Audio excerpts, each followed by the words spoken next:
si que nos acompanha nesses variadíssimos episódios, que até já perdi a conta, e é bom, quer dizer que estamos firmes nesse objetivo de informá-lo e informá-lo, felizmente.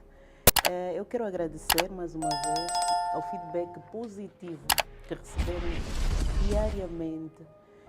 Quero agradecer às pessoas que partilham os nossos episódios, que contribuem com sugestões altamente construtivas. E vocês já sabem que Arquitetos é um programa de informação e formação. Mas não é uma informação qualquer.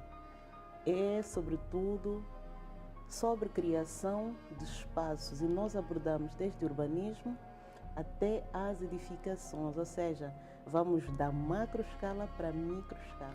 E vocês já sabem que trazemos sempre convidados que dominam as temáticas, que têm experiência vivenciada e que, claro, demonstram que nós temos sim profissionais do mais alto nível. Então, nos acompanhem.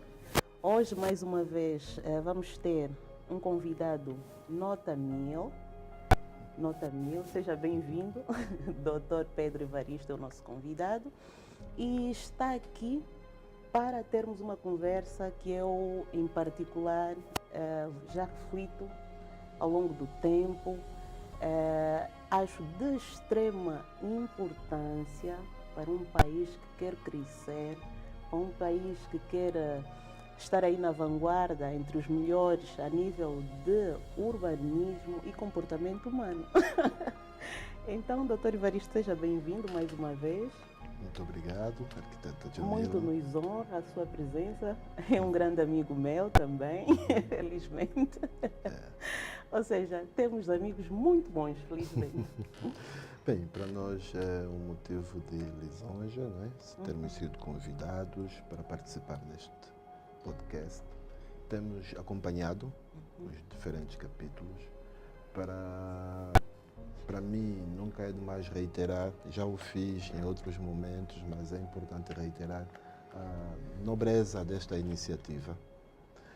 Nós temos muitas necessidades do ponto de vista formativo e informativo, e um espaço como este, com estas temáticas, entendo eu que era uma necessidade que a nossa sociedade tem, uma vez que, bem, antes mesmo de entrarmos no tema, mas é sempre importante dizer que o desenvolvimento, aquele que tem sido o trabalho feito nos últimos anos, do ponto de vista da urbanização do nosso país, leva-nos a discutir, a colocar em cima da mesa temáticas. Mas não fale ainda do tema, isso. porque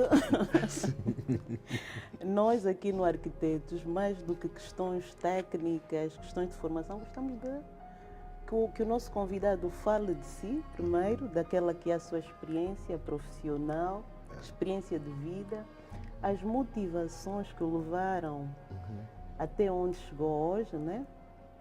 Que eu sei que é formado em pedagogia, né? Sim. Portanto, é um educador de natureza e de formação.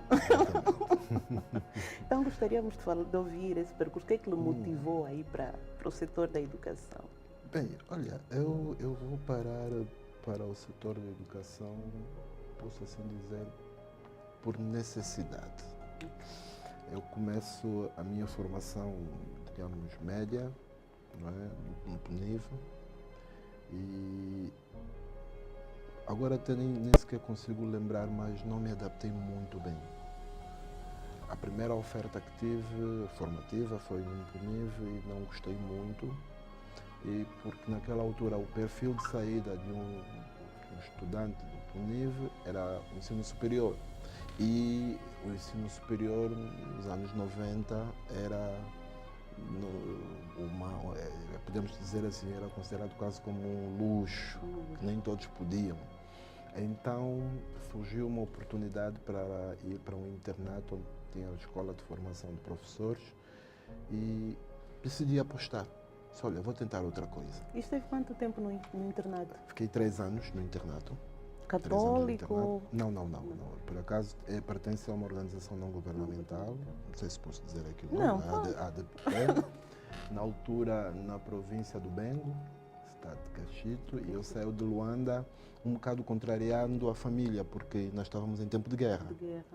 E por acaso, durante o tempo em que estava lá no internato, a nossa escola foi atacada. Bem. Sim, e a família, não é? Em pânico, perdemos o nosso. Pois é, mas ganhei o gosto, porque talvez, como disse, era algo que já tinha em mim, esse gosto de ensinar, esse gosto de partilhar, não é, com as pessoas aquilo, o pouco que sabemos, e daí já não paramos. Eu lembro-me que quando eu terminei o meu ensino médio, eu sempre tive um sonho que era de seguir a vida militar, mas porque eu gostava muito de ver os militares da Força Aérea e os fuzileiros, por causa do tipo de farda que usavam. Eu achava aquilo espetacular. Então, lembro-me que estava a Força Aérea a pedir técnicos médios, naquela altura, e eu, feliz da vida, disse que agora vou abandonar a docência e vou para a Força Aérea. Por acaso fizemos os testes psicotécnicos, os testes físicos e passamos assim com distinção. Quer dizer, teríamos aí um fuzileiro. Pois é. E quando chegou a altura era a fase documental, em cada um tinha que apresentar os seus documentos, o meu documento rezava técnico médio em educação e havia naquele tempo uma lei, posso assim dizer, em como nenhum professor podia ir à vida militar. Porque o país estava com escassez de professores, então foi por isso que eu não fui, não ingressei nas Forças Armadas, na Força Aérea, e tive que retomar a minha atividade enquanto docente. Trabalhei durante alguns anos frente a aluno e por outras razões fui assumindo responsabilidades a nível da escola, primeiro a nível do município e por outros caminhos que nem sequer consegui me aperceber. Ser professor. Quando se tivéssemos de definir para si ser professor, Olha, a educação é a arma mais potente que temos para desenvolver, para transformar o mundo em que vivemos.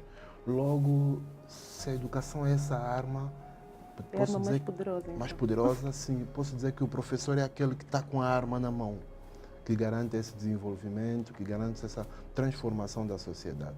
Então, eu sinto muito orgulho, apesar de ser uma profissão cujos frutos são paradoxais.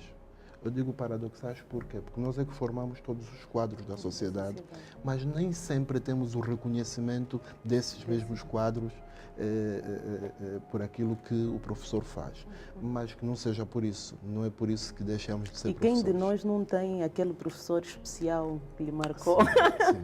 Quem de nós não? Pois eu por acaso pelo menos marcou alguns. Sim, eu por acaso carrego comigo, eu já não estou frente a aluno desde 2009, mas eu carrego comigo ainda muitos bons testemunhos de alunos e que inclusive via redes sociais ainda trocamos.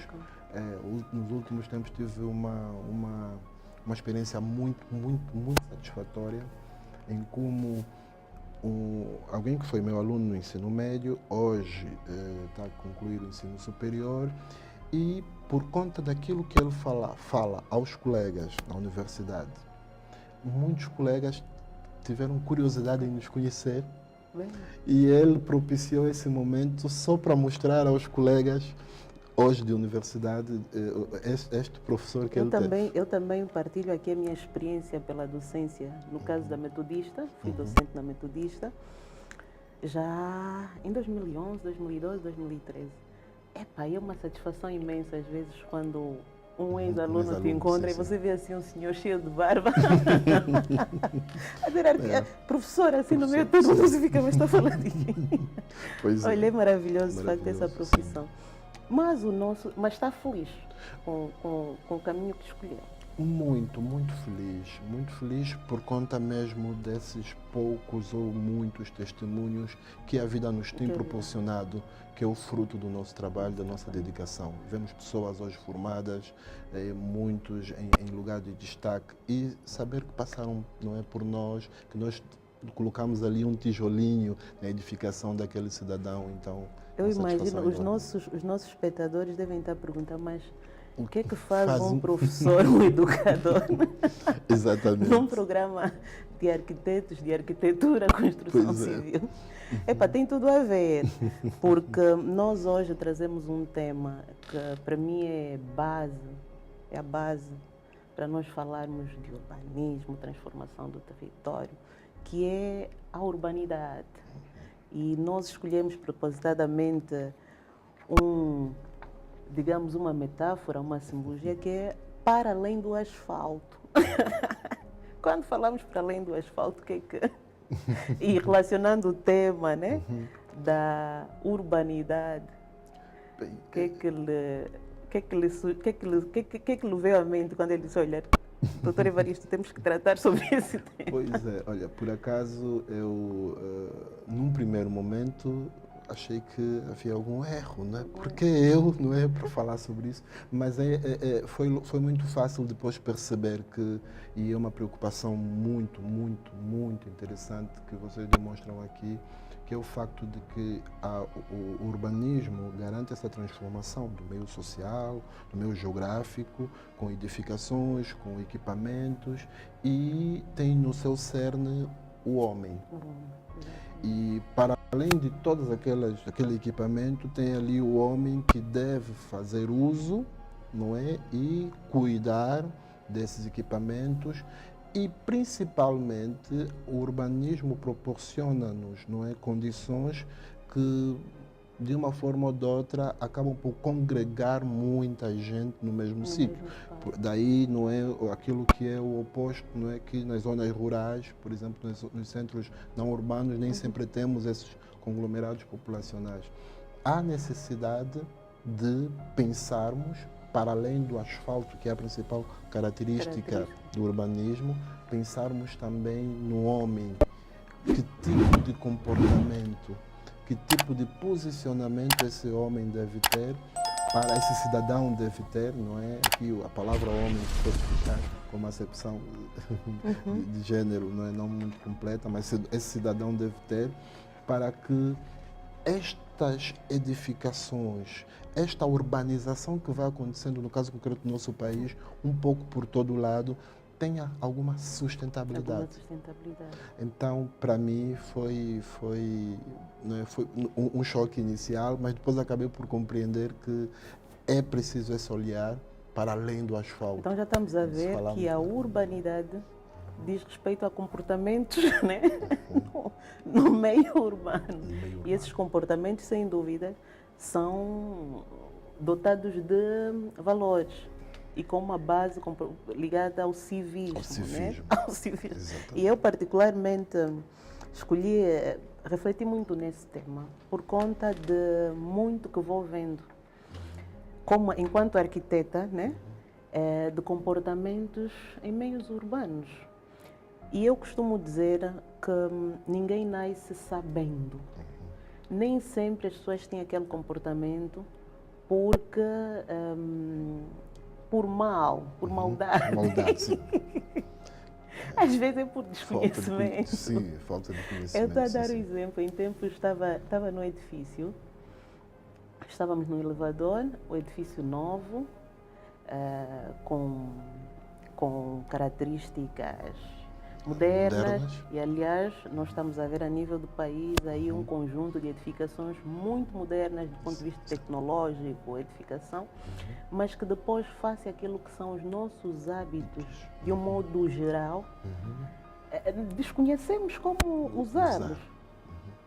Então, eu estava no elevador, aquele edifício tinha acabado de ser entregue e havia uma senhora que dizia, mas muito chateada, epá, nós agora nos meteram aqui, ninguém sabe, está tudo a estragar, porque ninguém sabe como vai operar o ar-condicionado, como vai operar a cova, quer dizer. Eu depois pensei, bem, se calhar também a urbanidade ensina-se, não é? Sim, existe aqui duas acepções que precisam ser levadas em conta, né? Por um lado, aqueles que são as orientações técnicas, né? Por exemplo, como é esse caso, que tem a ver com o uso, por exemplo, de ar-condicionado, com o uso, por exemplo, de alguns instrumentos, alguns equipamentos que tem o edifício, mas tem um outro lado que tem a ver com o comportamento, como as pessoas lidam. Eu, por exemplo, ia colocar, imagine que neste elevador, um exemplo muito simples de urbanidade, ao entrar, cumprimentou, saudou os outros. São questões bem simples, bem pontuais, que demonstram a nossa urbanidade.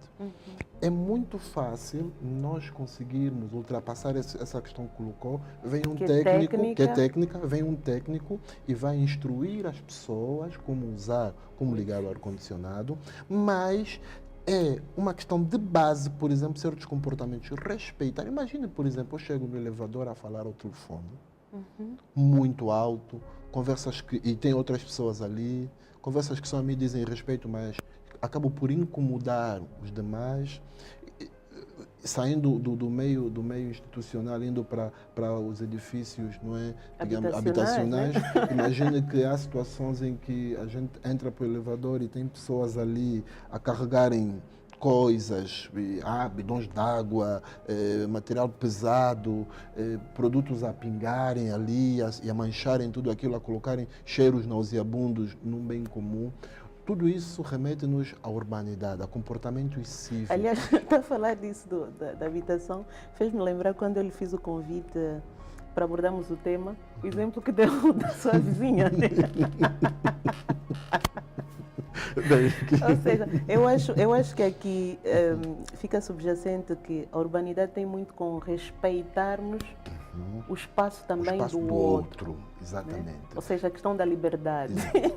Porque o urbanismo, necessariamente, contrário àquilo que acontece nas zonas rurais, nós temos vastas extensões de terra, às vezes nem sempre estão agregadas as pessoas, temos uma pessoa em cada lado. Eu posso falar como bem entendo, posso hoje fazer aqui o meu churrasco, posso fazer a minha mutamba e na minha quinta. E não incomodo, não vou interferir no bem-estar do outro. Mas aqui, no centro urbano, toda a minha ação, não é, vai ter, não é necessariamente uma influência, vai implicar de alguma forma o bem-estar do meu próximo. Daí que a necessidade de termos comportamentos urbanos, temos um posicionamento mais urbano. Falou sobre isso e por acaso é algo que tem estado a acontecer. Imagina que nós temos aqui que ter um certo equilíbrio. Primeiro, o facto de estarmos no meio urbano não precisa necessariamente retirar de nós aqueles nossos hábitos e costumes, mas nós podemos fazer algumas adaptações. Um exemplo, nós temos o costume de comer a nossa quizaca. A nossa quizaca. E todo mundo sabe que é quizaca. Pisar a quizaca. É preciso que nós tenhamos consciência de que num apartamento, num edifício, eu não posso ter ali o meu pilau e pisar a quizaca, porque vou incomodar o vizinho, não é? Que às vezes nem sequer vai participar da minha quizaca. Ainda se o convidar. Sim. E o que é que acontece? Nós podemos sim continuar a comer a nossa quizaca, mas podemos identificar um espaço comum, baixo do prédio ou terraço, que não cause incômodo aos demais, e ali vou fazer uso, não é, daquele meu hábito, vou pisar a minha quizaca. Outras questões... Por exemplo, cabritos. Olha, nos edifícios. Exatamente, animais domésticos, seja lá qual seja o fim, nos edifícios. Coletivos, sobretudo. Sim. Imagine que há pessoas que gostam de cães, eu gosto muito de animais, muito particularmente, mas a viver num apartamento tive que abdicar do cão. Existem outras possibilidades. Há aqueles cães devidamente adestrados, não é? Eu, por acaso, tenho um vizinho que ele tem 2 cães e eu não me lembro de ter ouvido aqueles cães a ladrar. Há muita gente que admira quando vê ela descer com os cães. Ou seja, os cães foram adestrados de tal forma que não incomodam ninguém. Cães oprimidos. Pode ser. Ele tem o trabalho de todos os dias, 2 vezes, muito cedo e à noitinha, levar os cães a caminhar. Mas é preciso que aquelas que são as minhas necessidades, os meus gostos, as minhas preferências, não interfiram, não é? No bem-estar dos demais. Isto é urbanidade. E aqui falou de um aspecto muito importante, a educação cívica, o civismo, que não é nada mais senão adotarmos comportamentos que favoreçam a convivência, o bem-estar da coletividade. E aqui a educação tem um papel muito importante. Nós, hoje, se olharmos, por exemplo, para a grade curricular do nosso sistema de ensino, nós temos educação moral e cívica, não é? Desde as primeiras classes, não é? Nas primeiras classes de forma transversal e nas classes a partir do 5º ano em diante, já temos, não é, como uma disciplina propriamente dita, mas é preciso que compreendamos que a escola só não é suficiente para esse resgate de valores cívicos que nós pretendemos. E eu, por exemplo, esse conjunto de exemplos que demos e poderíamos ir por aí além. Eu, por exemplo, outro dia fiquei muito chocada. Encontrei alguém a lavar os sofás da própria casa na via pública.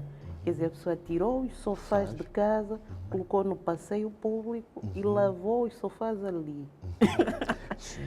Aquela pessoa que estaciona o seu carro está a fazer a mudança de óleo, está a fazer a mudança de peças, está a danificar, por exemplo, a via pública. E nós temos vários exemplos, desde aquela malta que não entende que a sinalização rodoviária é importante e arranca aquela sinalização. Olha, arrancar a sinalização é só um dos exemplos de uma das nuances que devemos ter hoje quando se fala de urbanização, que tem a ver mesmo com as desigualdades sociais.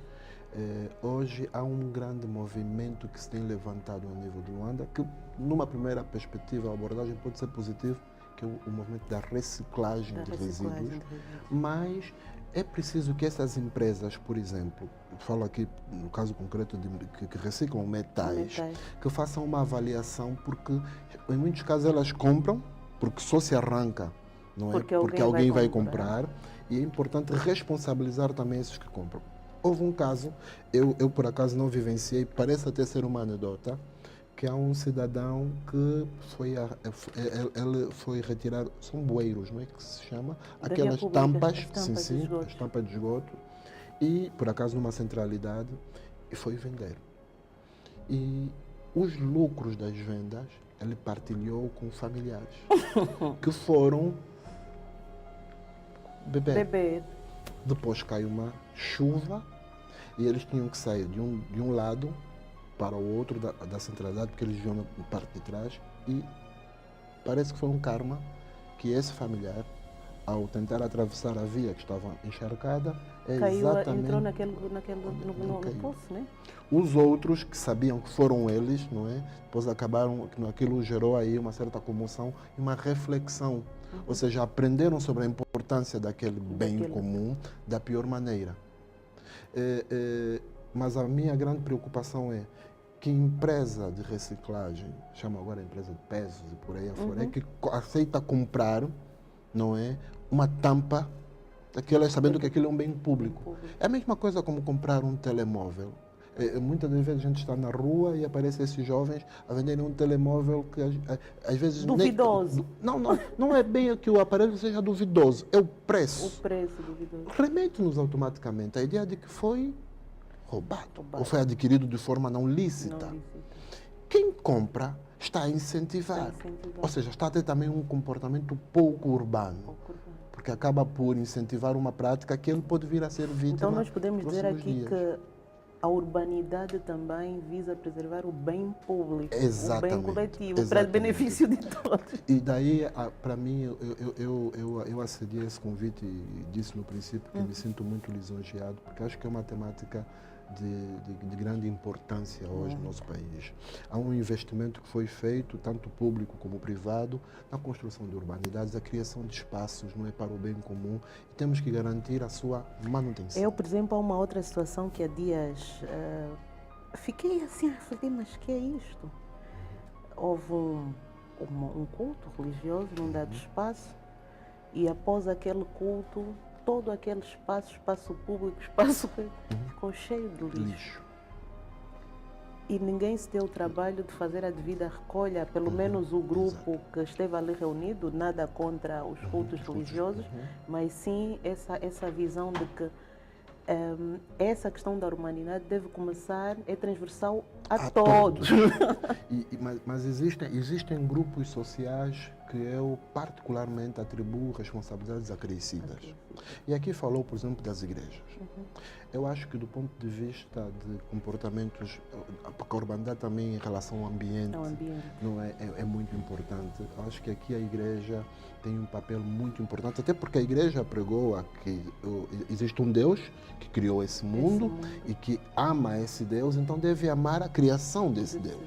Então, eu acho que um cristão tem uma responsabilidade acrescida em relação ao ambiente. A humanidade nos remete também ao amor ao próximo. Então, um cristão tem responsabilidades acrescidas, não é? Relativamente ao cuidado com o bem comum. O mesmo também diria para certas organizações políticas.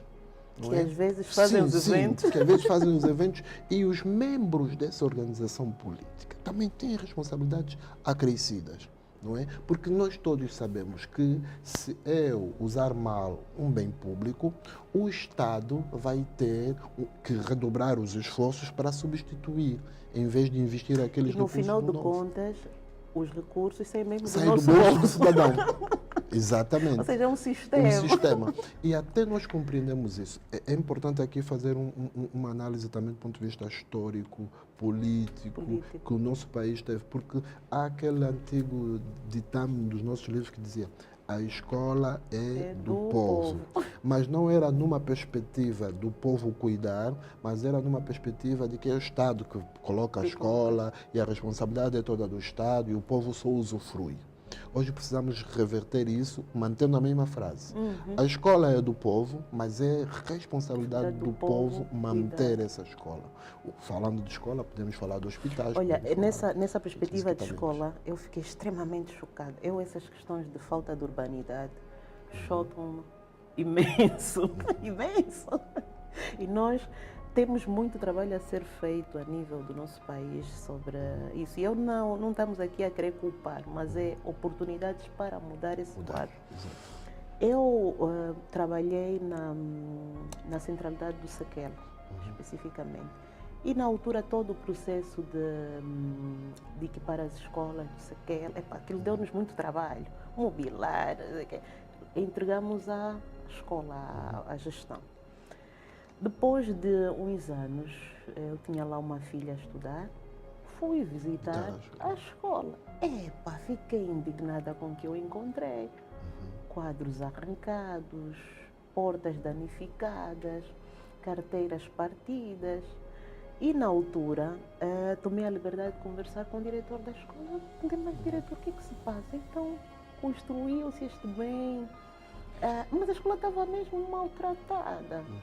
O que está-se a passar? Não há, como havia, eu lembro-me ainda, quando eu estudava primária no magistério, aos sábados nós tínhamos o sábado de limpeza, em que todos os alunos tinham que ir para a escola fazer limpeza, toda aquela brincadeira de escrever nas paredes, tínhamos que esfregar as paredes.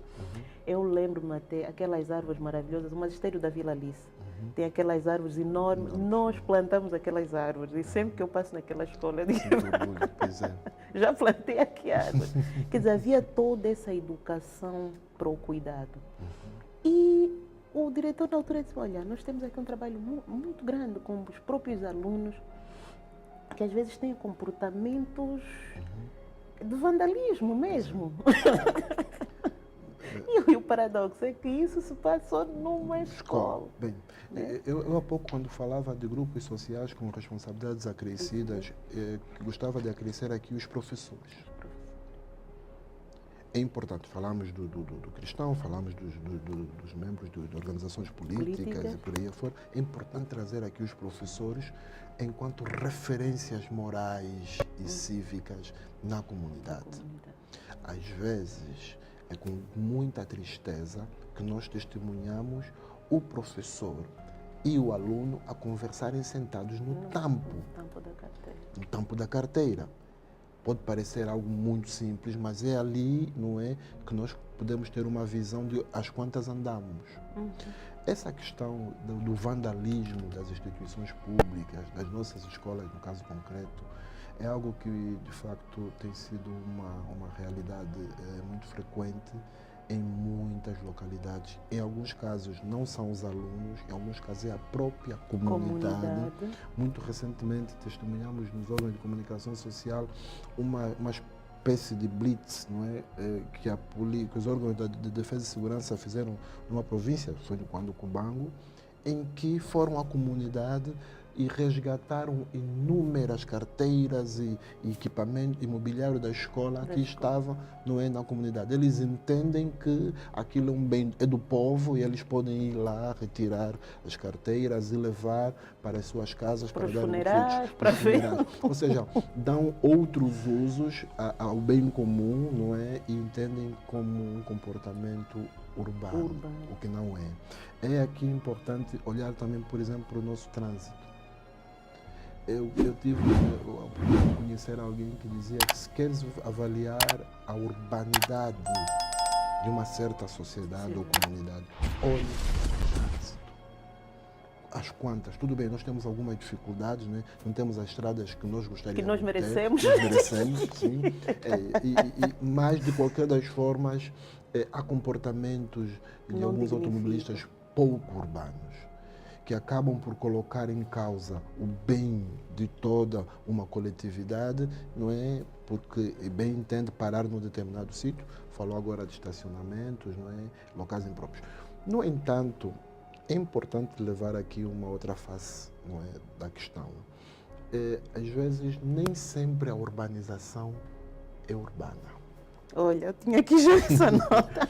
E por que Quer dizer que há uma franja também da sociedade, arquitetos, urbanistas, engenheiros civis, que têm a sua cota de responsabilidade. Porque senão, vejamos, conhecendo a nossa realidade, eu vou construir uma centralidade, tenho que calcular, por exemplo, no caso concreto do Quilamba, nós sabemos que existem pessoas que, entre aspas, só dormem no Quilamba, não vivem no Quilamba, ou seja, fazem as suas atividades laborais, exercem as suas atividades laborais na cidade ou nos pontos de Luanda e têm necessariamente... Ou seja, a urbanidade também é ter qualidade de vida. Exatamente. Imagina que nós... Hoje é quase que uma obrigação certas famílias terem mais do que 2 viaturas. Tem uma para o pai, uma para a mãe, outra que apoia os filhos. Para a galinha. Aí já alguns exageros, não é?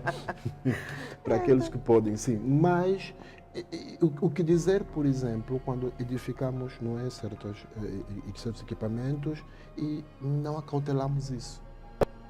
Houve vezes em que a gente compreende o facto de não terem outra opção senão colocar os carros no passeio. Por quê? Porque vem um outro elemento, a segurança. A urbanização precisa... Urbanidade também é garantir segurança. Porque se não me garante segurança no parque a 200, 300 metros da minha casa, o meu carro é vandalizado volta e meia, e muitas das vezes eu sou obrigado a... Não estamos aqui a justificar certos comportamentos, não é, inurbanos. Estamos aqui somente a dizer que há necessidade de olhar para todos esses modelos habitacionais, sim, modelos arquitetônicos. Imagine que nós estamos a testemunhar uma situação em que certos edifícios com cerca de 9 andares estão a coisa de 3 semanas sem água. Porque a equipa de piquete que deve ir para lá, ora não tem viatura, ora não tem isso, ora não tem aquilo. Qual é a única opção que tem aqueles moradores? Acarretar água e, por causa do peso, usam elevador. E respinga, não é água, e o elevador é um equipamento eletrônico, elétrico. Imagina os danos que aí causa. Portanto, a urbanidade precisa que aquele que projeta os equipamentos urbanos tenha em conta os hábitos e costumes daquele que vai usar esses equipamentos. É claro que nem tudo é possível prever. Mas pronto, podemos procurar o ideal. Sim, há um sociólogo de quem eu muito gosto, o professor Bangula, que ele defende que a urbanidade precisa ser vista. O urbanismo não pode significar violência, ou seja, não pode vir e desfazer aqueles que são os nossos hábitos e costumes. É importante que se encontre um meio termo. Se nós sabemos, por exemplo, que as nossas famílias são numerosas... Gosto de ter um cabrito em casa. Sim. Tem que prever o espaço para o cabrito. Sim, mas aqui é um outro aspecto. Por exemplo, aqui, principalmente lá para o casco urbano, no centro da cidade, nós temos edifícios, como se diz na gíria, do tempo colonial, em que estavam previstos certos espaços comuns que foram privatizados. Diz-se que no tempo O doutor não vai muito distante. O Nova Vida, particularmente eu fico mesmo aborrecida. Por isso é que eu trouxe esse tema para aqui e sempre sonhei, olha, o dia que puder assim ter um espaço para falar sobre o assunto tem que ser aberto. Porque me deixa mesmo mal disposta. O Nova Vida tem inúmeras situações de cidadãos que se julgam donos do espaço público, estendem a sua habitação térrea para além daquilo que é o espaço. Eu condeno vivamente esse comportamento. Não é urbano. Daí uma temática que deve-se levar em conta também nesta abordagem tem a ver com a governança das urbanizações, a gestão das urbanizações, porque aí é um caso claro de fiscalização. Imagine que existem pessoas que... Fiscalização e educação também do cidadão? Não, eu acho que não é só uma questão de educação do cidadão, porque o cidadão pode ter um comportamento pouco urbano, mas quando já se perpetua, é preciso que outros órgãos, não é, cheguem para repor aí a legalidade, porque isso é uma questão também de legalidade. O mesmo acontece com os terraços, mesmo acontece com as caves, com os parques de estacionamento que são privatizados. Nós, aliás, recentemente assistimos uma decisão do GPL ao longo da Via Expresso, né? Sim. De tudo aquilo que transpunha o espaço de servidão da via ser retirado. Aliás, vimos também a questão daquela via de São Paulo. Agora aqui que vai dar para o Calemba 2, não é? Aquela via que liga o Camama ao Luanda Sul, também há um trabalho muito, muito importante a ser feito. Mas o interessante nessas situações é que o povo às vezes também se revolta. Exato. O que é que pensa sobre isso? Bem, eu acho Quer dizer, para uma questão que é positiva, independentemente, claro, das questões, com todo o respeito pelas questões económicas, a debilidade financeira em que grande parte da nossa população se encontra, né? E daí fazer recurso, por exemplo, a essa venda ambulante nesses espaços públicos, com todo o respeito, mas essas soluções às vezes é mesmo para garantir que se preserva alguma urbanidade e beneficia a todos nós, né? Bem, primeiramente eu encorajo a postura das instituições do governo, do Estado, sempre que tem a ver com a reposição da legalidade e a preservação do bem comum. E não só a preservação do bem-vida, porque se olharmos para essas avenidas, muitas dessas vendedoras, muitos desses vendedores, chegam a colocar em causa a sua própria vida, a sua própria segurança. E, olha, que é preciso aqui acautelar duas situações. O mesmo povo que se revolta quando o Estado tem assim uma medida, digamos assim, um bocadinho mais dura relativamente à reposição, não é, de certa legalidade, como é o caso que acabou de citar, é o mesmo povo que aplaude quando em um outro momento passar por aquela via já não tem engarrafamento, já não tem lixo. Às vezes é preciso que haja coragem para tomarmos certas decisões, certos posicionamentos e termos também consciência de que numa primeira fase podemos não ser compreendidos, mas que os benefícios no futuro... Mas na nova vida vale a pena devolverem a legalidade daqueles espaços, porque eu recentemente ouvi de alguém a experiência, por conta daqueles puxa daqui, surgiram muitos becos. E houve alguém que quase foi assaltado, já foi mesmo violentado. Não fosse ter gritado e a população ir ajudá-lo, a pessoa podia ter acontecido ali alguma fatalidade, porque puxaram, resolveram e deixaram ali passagens muito estreitas que favorecem os meliantes. Eu acho que ali também, e no âmbito dessa reabilitação urbana que vai sofrer o Nova Vida, que foi aprovada, vamos devolver a legalidade do espaço público. Aí vem o aspecto de educação que focou há pouco tempo, né? Vem o grande papel que exercem as instituições de educação, mas numa acepção que precisamos torná-la comum no nosso dia a dia, que é a educação não formal. Ou seja, nós estamos aqui a falar de pessoas adultas que muitos deles já não estão na escola. Porque um trabalho é feito a nível das instituições de ensino, com educação moral e cívica com as nossas crianças, mas o que dizer então desses adultos que têm esses comportamentos, em que muitas das vezes são eles que estimulam, que incentivam, porque a escola... E às vezes filmam esses comportamentos sim, e colocam nas redes sociais como porque, se fosse normal.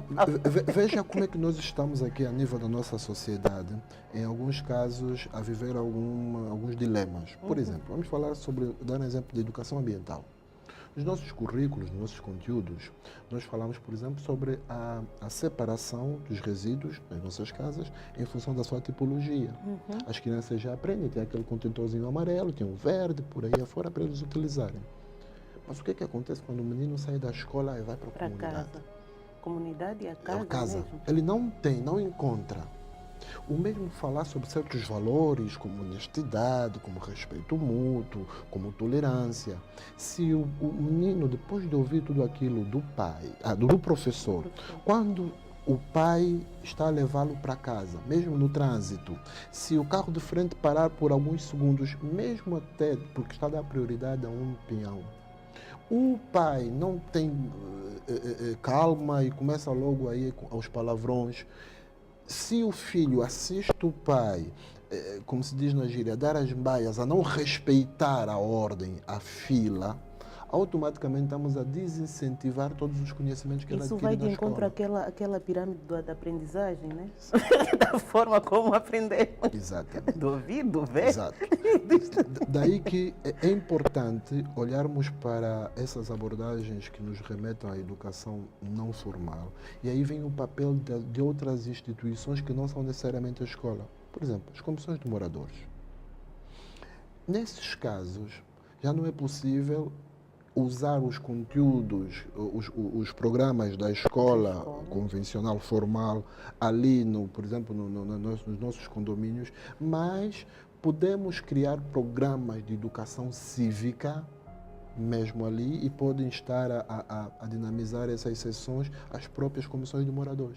Porque esse cidadão que lava o carro no passeio, que deixa a torneira aberta ali a jorrar, não é? E não só... Mesmo o gestor público que vê a água ali a vazar dias e dias. Sim, e parece que nós estamos todos desinteressados, não é? Parece que aquilo pertence, sei lá, a quem... Mas podemos falar de uma coerência entre o que se ensina e o comportamento que deve existir? É de facto aquilo que acabamos de dizer. Verificamos aqui muitas das vezes alguma incoerência. Eu em tempos ouvi um menino de facto a questionar a professora que tinha acabado de ensinar sobre a separação dos resíduos e o menino perguntou, ok. Aqui na escola, onde aqui na escola, não, há até escolas que têm ali, por exemplo, e ele dizia assim, o único sítio onde eu vi foi ali em frente à NPG, ali, acho que ao lado do governo provincial, e não tem mais aquele tipo de contentores. Aí já há uma certa incoerência.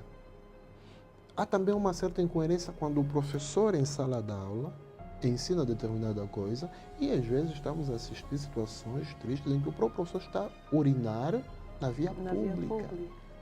Pode não ser o professor, mas um adulto. E as pessoas ali aplaudirem aquilo, acharem normal.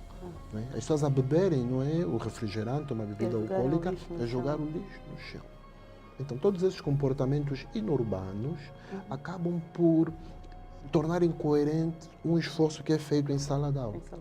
Por isso, doutor, e olhando agora aqui na perspectiva orientadora de educação, o que pode ser feito? Porque nós hoje temos criancinhas, temos jovens, temos adultos, temos idosos.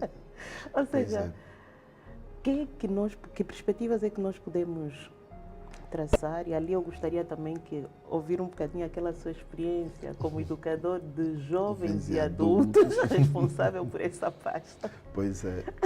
A nível nacional, né? Bem, é de facto uma das grandes preocupações a nível de todo o mundo. Hoje, a Unesco não nos remete só a um objetivo de desenvolvimento sustentável que garanta a educação, mas acresce a garantia da aprendizagem ao longo de toda a vida. Um conceito que não é mais pedagógico, mas sim andragógico, que é a ciência que estuda a maneira como os adultos aprendem. E a nível das instituições é preciso que nós tenhamos consciência que o mundo está... Eu antes até colocaria uma questão antes de responder a isso. Sim. Na sua observação enquanto pedagogo, a situação é mais crítica nos adultos ou crianças? Bem, os adultos de hoje são o reflexo das crianças de ontem. E as crianças de hoje também se revêem nas atitudes dos adultos de hoje. Portanto, estamos aqui quase como que num ciclo. E é importante fazer referência aqui que, infelizmente, por questões políticas, econômicas e por ali afora, nem sempre tivemos oportunidade de garantir o acesso à educação no nosso país para todos. Imagine que hoje os dados apresentam um índice de cerca de 24% de população maior de 15 anos analfabeta. Ou seja, 24%. Quer dizer, em 4 jovens dos 15 aos 35 anos, em 4, não sabe ler nem escrever. Isso é um grande fator condicionante. Pronto, a tudo que nós Sim, estamos a falar aqui. E a esse indicador temos que refletir também que muitos daqueles que sabem ler e escrever não passam disso. Também são considerados analfabetos funcionais.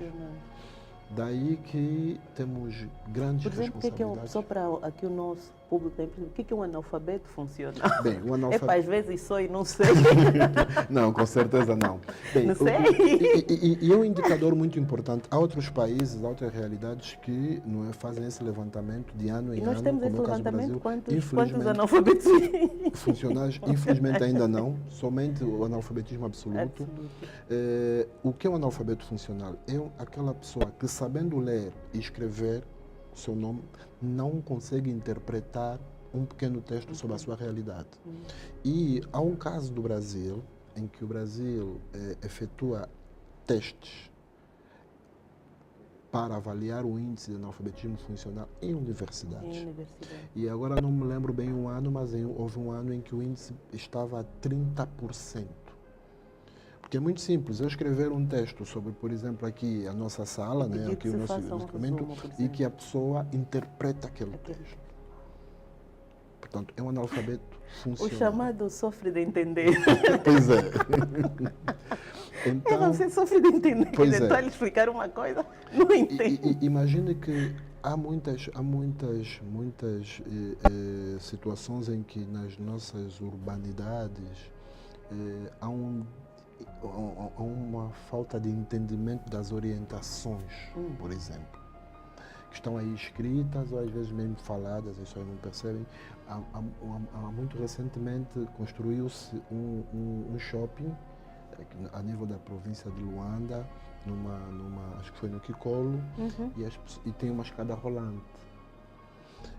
E circularam vários vídeos sobre situações um bocadinho inusitadas do uso que era feito àquela escada rolante. Inclusive, alguns acidentes aconteceram, porque, pronto, não houve... Aí não se trata de uma questão de urbanidade. E aqui eu trago o conceito de urbanidade naquela perspectiva como um comportamento de civismo, não é? De educação, de cortesia, porque o termo urbanidade pode nos remeter somente às zonas urbanas, mas se formos ao étimo da palavra urbano, remete-nos a um comportamento cívico.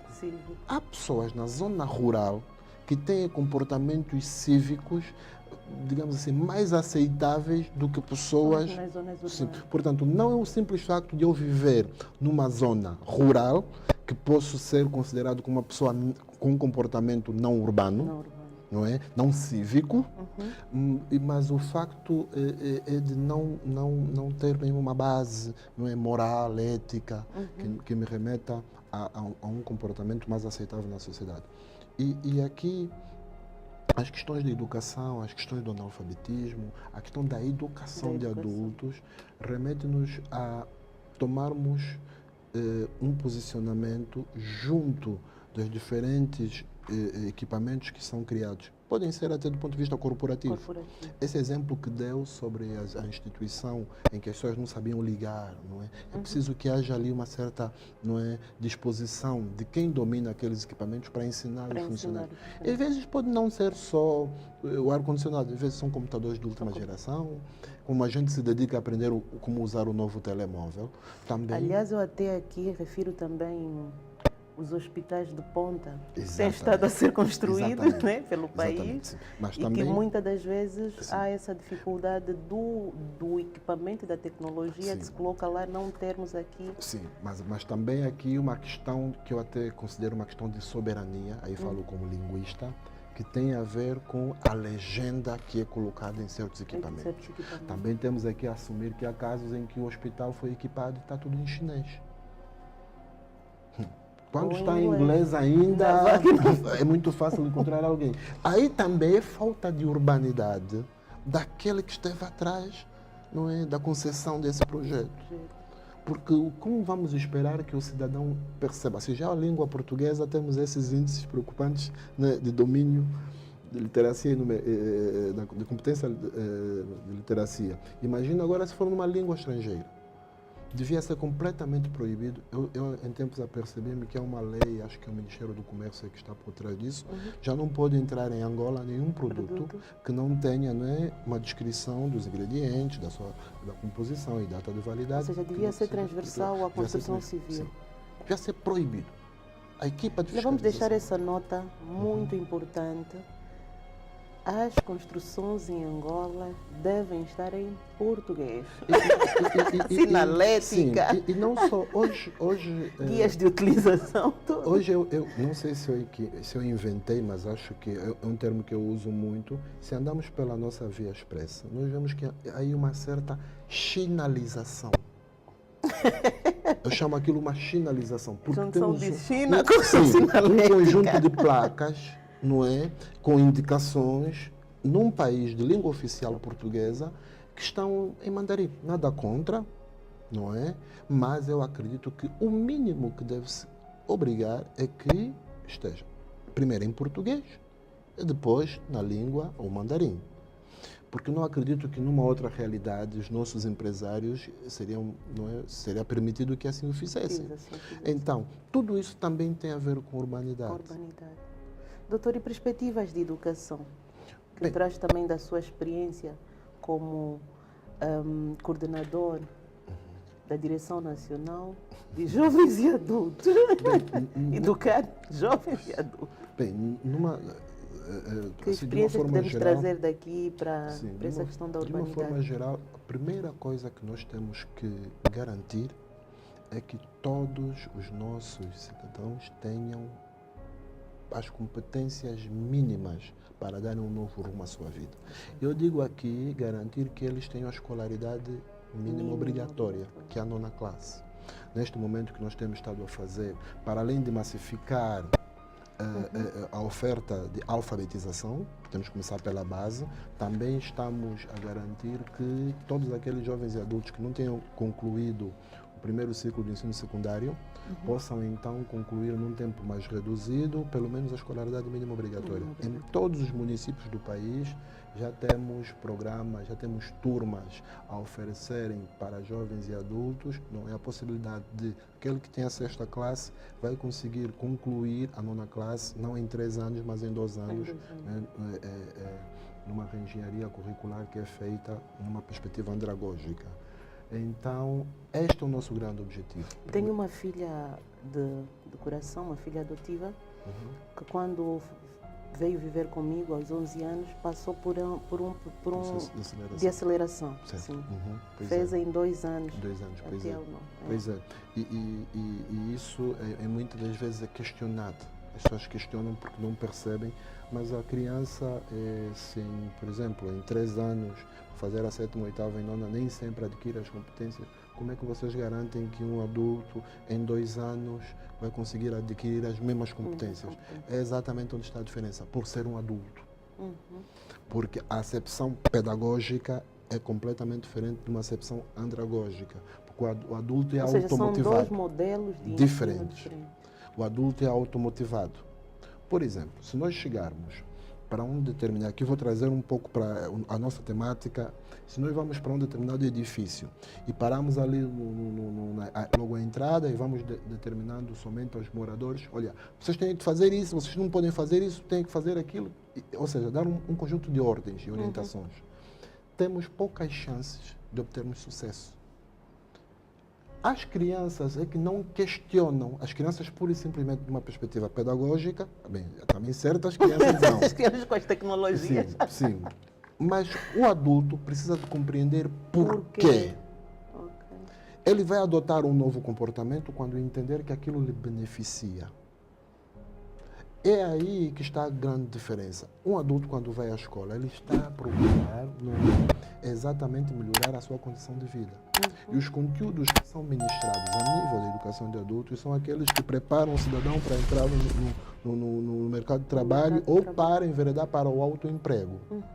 Portanto, este é o que nós temos estado a fazer. No fundo, esta questão da urbanidade também passa por ali, por garantir que essas taxas de analfabetismo, quer o analfabetismo como estrutural, sejam reduzidas. Veja que eu tive uma experiência num condomínio aqui perto, em que uma senhora, ela tinha as suas assistentes do lar, né, como agora se designa, e ela, tendo dado à luz, convidou as colegas para que viessem cumprimentar o bebê e que tivessem aí uma confraternização. Como ela tinha de sair, ela deixou colado na geleira um conjunto de orientações para que a senhora seguisse aquelas orientações e preparasse de acordo. Ela sai e quando volta já com os colegas, não encontrou nada. Depois de questionar, porque ela tinha todas as condições aí, ela percebeu que a sua funcionária não sabia ler nem escrever. Foi uma experiência tão interessante, porque aquela senhora não só ajudou a sua funcionária, descobriu ali, como criou-se uma turma dentro do condomínio para alfabetizar todos os colaboradores que ali estavam. E depois de algum tempo, o que é que se verificou? Os desperdícios reduziram, porque muitas das vezes os funcionários de limpeza não sabiam dosear, porque não sabiam ler. Os acidentes de trabalho também.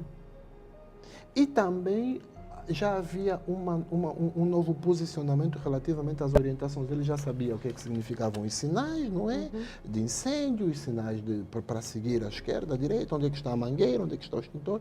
Ou seja, a alfabetização contribuiu para que houvesse um comportamento mais urbano dentro daquela urbanização. Bem, que interessante. E que exemplos assim podemos citar positivos, né? Porque aqui não queremos só, como o brasileiro diz, bater o pau. exemplos positivos aqui. Eu acho que há um conjunto de organizações a nível da sociedade civil, que tanto do ponto de vista ambiental, têm estado a fazer trabalhos louváveis, positivos, paisagismo, não é? Porque também há aí casos em que as urbanizações são feitas e não há tempo, ou não são acauteladas, por exemplo, as questões não é?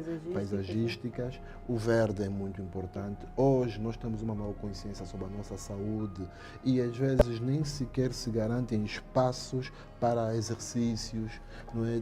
Espaços de lazer. Eu, por exemplo, apontaria também aqui, nos últimos anos, a valorização do condomínio, aponta ao nível de ter sido criada uma lei do condomínio, né? Que já é uma ação muito positiva para salvaguardar esses aspectos. Né? Agora é preciso divulgá-la mais. Divulgá-la mais. E chama a atenção também que as comissões de moradores, que hoje cada vez mais, até nas áreas rurais, às vezes já existem comissões do bairro, sim, né? Sim. Isso é extremamente positivo e pode ser um veículo altamente positivo para a transmissão desses valores urbanísticos. Aí, adotando abordagens andragógicas, eles podem transmitir esses conceitos que vão ajudar a gerir certos conflitos e vão permitir que haja uma melhor gestão, haja um melhor uso. Porque aqui o grande resultado é sustentabilidade, porque infelizmente há equipamentos que são hoje erguidos e volta e meia, por causa de comportamentos inurbanos, acabam por ficar danificados, jardins, passeios e por aí afora. Então eu acredito que sim, esse conjunto de instituições podem sim fazer toda a diferença. Se tivéssemos aqui de dar uma de loucos, assim pensar, imaginemos que uma coisa positiva que podíamos fazer. Projetos sociais que vão... Eu acho que já há muitas iniciativas, por exemplo, de recolha, por exemplo, de resíduos, que têm sido a ser implementados em algumas localidades, mas é importante olharmos também para o aspecto manutenção dos equipamentos de forma descentralizada, não olhar muito para o Estado. Talvez apadrinhamento. Imaginemos que numa determinada avenida, não é? Nós temos ali um passeio, temos jardins e que acho que o GPL tem projetos dessa natureza. Sim. Agora é necessário que eu continuo sempre a bater na mesma tecla, que não seja só o Estado. Não é? Imaginemos que na centralidade, uma responsabilidade, porque aí também a lei do mecenato, a responsabilidade social das empresas, não é? Pode ser chamado. Há, por exemplo, edifícios, que é paradoxal, que convivem ali tanto instituições, não é?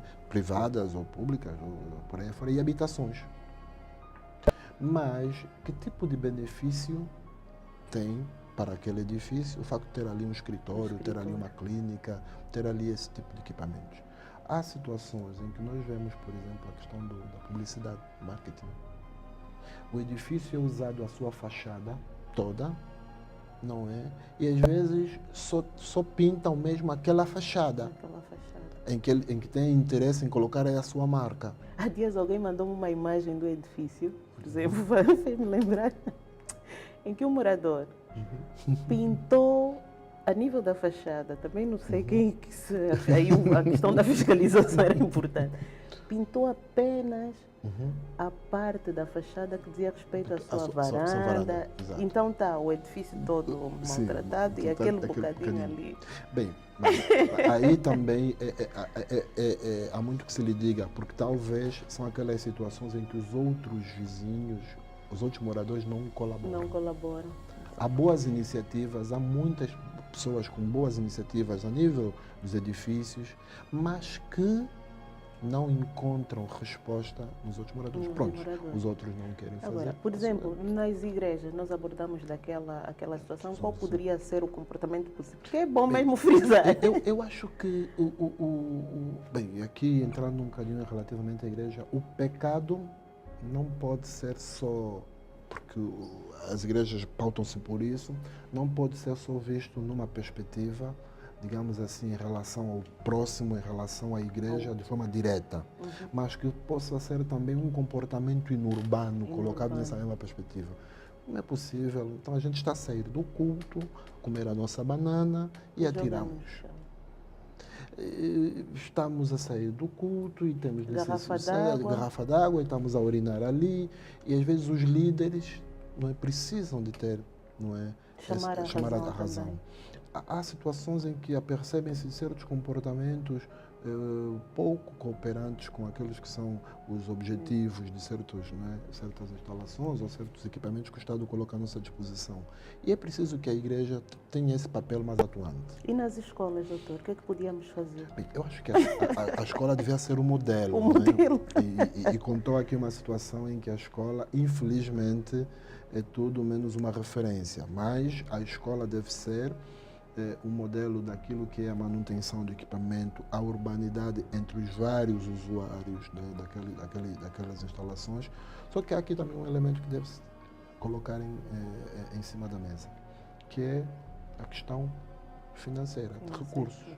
Não se consegue manter uma escola, não se consegue manter os quartos de banho a funcionar sem recursos. E boa parte das nossas escolas, principalmente as escolas de ensino primário, de nível primário, na sua maioria, não são orçamentadas. E isso coloca um conjunto de desafios, de dificuldades a próprios gestores. E hoje temos situações em que ele pode ter iniciativa relativamente aos pais. Se há um pai que não compreende bem, vai fazer uma denúncia. Nós vemos casos ali de certos órgãos de defesa e segurança, não só, a colocarem diretores na cadeia e a televisão ali a divulgar. E no final o que vamos ver? Não, porque o diretor exigiu que cada uma das crianças trouxesse uma garrafa de lixívia. Não, às vezes não se trata de dinheiro.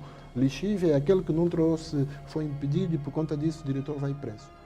Prontos, nenhuma das duas medidas é a mais correta. Impedir a criança por não trazer ou prender sem antes investigar. Para que tenhamos condições de as nossas escolas serem esse espelho na comunidade.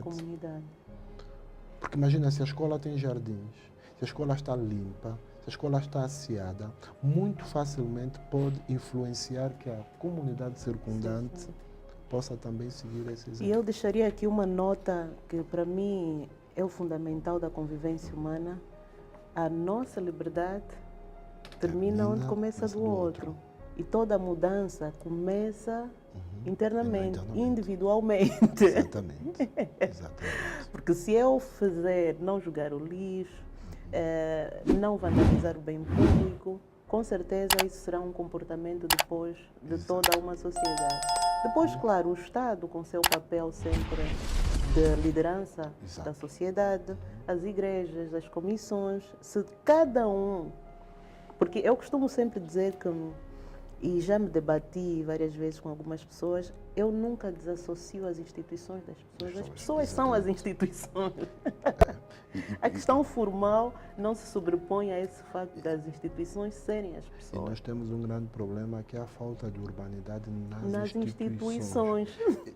É um termo que devia preocupar a todos. Quando, por exemplo, nos serviços de saúde a gente fala de humanização dos serviços.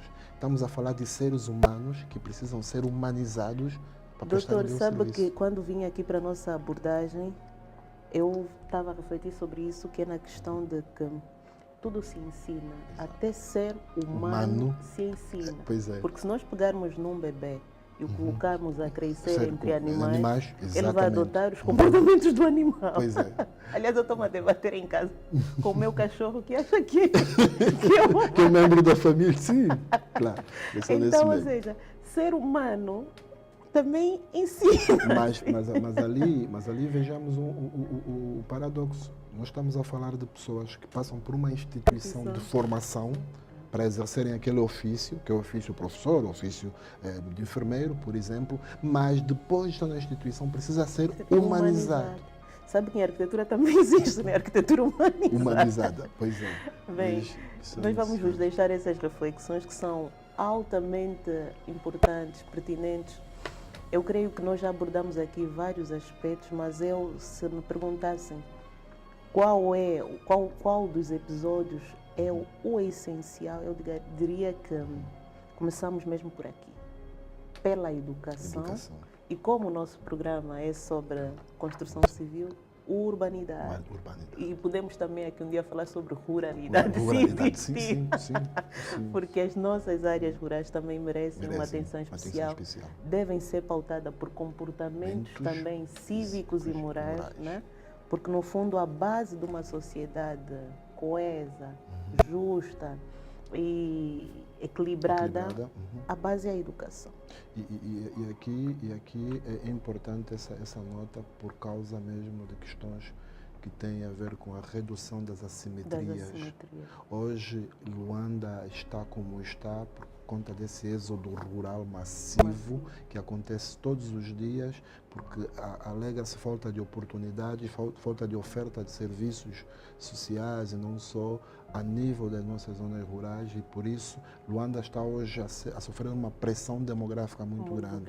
Olhar para a zona rural é importante, é urgente, não só para estancarmos, não é? Mas também porque é de lá que vêm, de facto, os recursos para a nossa subsistência.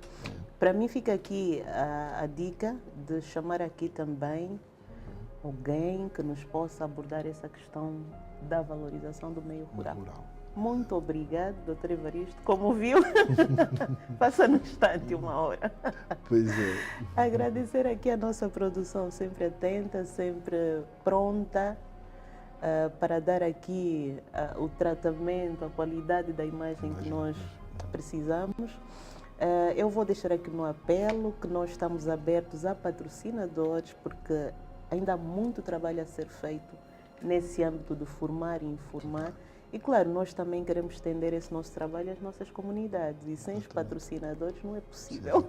Então, muito obrigado e até ao nosso próximo podcast. Muito obrigado e estamos à vossa disposição para, sempre que necessário, darmos o nosso contributo.